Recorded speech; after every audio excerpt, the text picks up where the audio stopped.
The lunchroom was nearly empty, save for the faint hum of vending machines and the clatter of a few distant trays. Most employees had already gone back to their desks.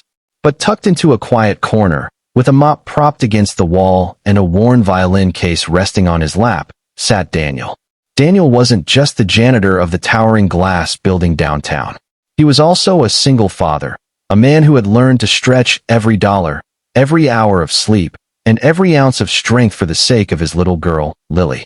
His shifts were long and thankless, but in these rare lunch breaks, he found a moment of himself again. With careful hands, he lifted the violin from its case. The wood was scratched, the strings slightly frayed, but it was his lifeline. He hadn't played much since his wife passed away. Music had felt too painful, too heavy with memories. But Lily had begged him, "Daddy, play like you used to. It makes me happy." And so, here he was, in a quiet cafeteria, bow in hand. The first notes sliced through the stillness.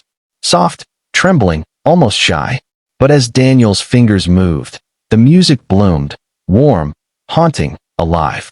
He played a melody his wife once loved, the same lullaby he now played for Lily at night. Each note carried a piece of his heart, a piece of his grief, and a quiet hope for better days. What Daniel didn't know was that someone else was listening. Hidden behind the corner near the vending machines, the CEO, Margaret Ellis, had paused on her way through. She was a woman known for her sharp mind, her stern presence in the boardroom, and her endless schedule that left no room for softness. But now, as the melody filled the empty cafeteria, she froze. The music wasn't polished.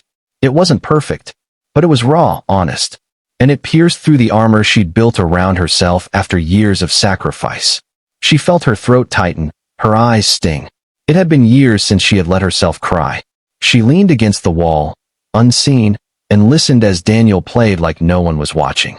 Each note reminded her of her own father, who had worked 3 jobs so she could go to school, who used to hum old folk songs late at night when he thought she was asleep. The sound of that violin seemed to braid her past and present together in a way that left her trembling. Daniel, lost in his world, never noticed the tears glistening in her eyes. He didn't see the way her hand covered her mouth or the way she whispered, "My God," under her breath. He just played for his daughter, for his wife, for the man he used to be before life got so heavy. And when the final note faded into silence, the room felt different. Lighter, yet heavier at the same time. Daniel carefully packed his violin away, unaware that the most powerful person in the building had just been undone by the quiet strength of his music. The CEO straightened herself before stepping back into the hallway, her heart still pounding, her vision blurred.